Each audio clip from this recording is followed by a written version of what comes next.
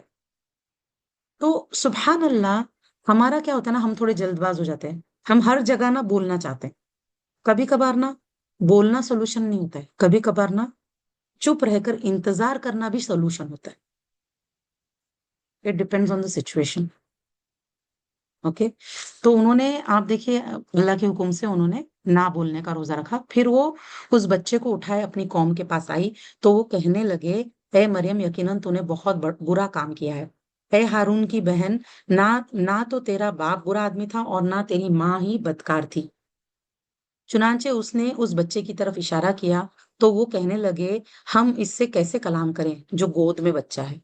وہ بچہ بول اٹھا، بلا شبہ میں اللہ کا بندہ ہوں، اس نے مجھے کتاب دی اور مجھے نبی بنایا ہے، اور اس نے مجھ پر برکت والا اور اس نے مجھے برکت والا بنایا جہاں بھی میں ہوں، اور مجھے نماز اور زکوٰۃ کی پابندی کا حکم دیا ہے جب تک میں زندہ رہوں۔ آپ دیکھیں نماز زکوٰۃ یہ نا صرف ہمارے لیے نہیں، یہ سارے انبیاء پر، یہ سارے نیک لوگوں پر یہ فرض تھا۔ تو جب ہم نماز ادا کرتے ہیں، زکوٰۃ دیتے ہیں، تو پھر وہ انبیاء کی سنت ہے وہ، اوکے۔ اور آپ دیکھیں انبیاء کی سنت میں اور کیا آتا ہے کہ اور اپنی والدہ سے نیکی کرنے والا بنایا ہے۔ تو اپنے ماں باپ کے ساتھ نیکی کرنا، اچھا سلوک کرنا، ان کی خدمت کرنا، ان کو خوش رکھنا، یہ سب کچھ جو ہے نا کیا ہے، انبیاء کی سنت ہے۔ ان کو عزت دینا، ان کے ساتھ عاجزی سے پیش آنا، یہ سب انبیاء کی سنت ہے۔ اور اس نے مجھے سرکش اور بدبخت نہیں بنایا، اور سلام ہے مجھ پر جس دن میں پیدا ہوا اور جس دن میں مروں گا اور جس دن میں زندہ کر کے اٹھایا جاؤں گا۔ یہ ہے عیسیٰ ابن مریم، یہی ہے حق کی بات جس میں وہ لوگ شک کرتے ہیں، ہے نا۔ کرسچنز اس معاملے میں شک کرتے ہیں، رائٹ، کہ عیسیٰ ابن مریم جو ہے اللہ تعالیٰ نے ان کی سٹوری بتائی۔ اب آپ دیکھیے سبحان اللہ، حضرت مریم کو لوگوں نے کیا نہیں سنایا، ہے نا، کہ تم نے یہ کیا کیا ہے، تم نے بڑا برا کام کیا ہے، حالانکہ ان کو لوگ نہیں جانتے تھے کہ ان کے ساتھ کیا معاملہ ہوا۔ اب دیکھیے جب ہمیں کسی کے بارے میں پتا نہیں ہوتا ہے نا کہ ان کے ساتھ کیا معاملہ ہوا ہے، تو ہمیں ان کو جج نہیں کرنا چاہیے، ہمیں انہیں برا بھلا نہیں کہنا چاہیے.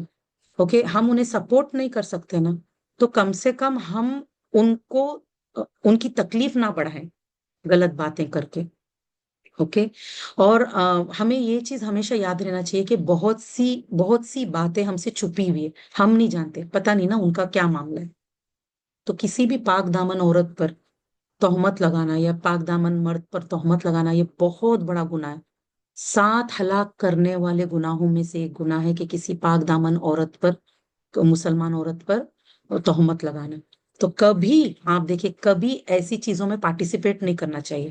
اگر پوری دنیا بھی کچھ کہہ رہی ہے نا، آپ نے اپنے آنکھوں سے نہیں دیکھا نا، آپ کو کبھی ایسی چیزوں میں پارٹیسپیٹ نہیں کرنا چاہیے. خاموش رہنا بہتر ہے اس سے کہ ہم کسی کے خلاف کوئی ججمنٹ پاس کریں جبکہ ہمیں علم بھی نہیں پورا. اوکے.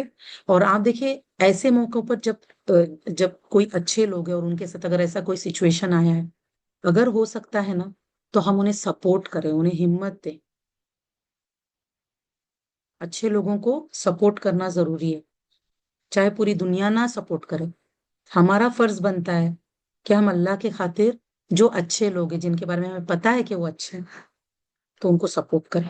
آپ دیکھیں حضرت مریم ان کی آنکھوں کے سامنے پلی بڑے تھے، اور ہیکل میں پوری زندگی انہوں نے عبادتیں کی تھی، لوگوں نے دیکھا تھا انہیں کہ وہ کتنی نیک ہے. لیکن اس وقت لوگوں نے سپورٹ نہیں کیا ان کو. تو بہرحال جتنا بھی ہو سکے ہم جو کر سکتے ہیں، اگر کسی کو سپورٹ کر سکتے ہیں تو ہم سپورٹ کریں. اگر سپورٹ نہیں کر سکتے تو کم سے کم ان کی تکلیف نہ بڑھائیں. اوکے میری بہنوں، بہت بہت شکریہ، جزاک اللہ خیر. سبحانک اللہم وبحمدک، اشہد ان لا الہ الا انت، استغفرک واتوب الیک. السلام علیکم ورحمۃ اللہ وبرکاتہ.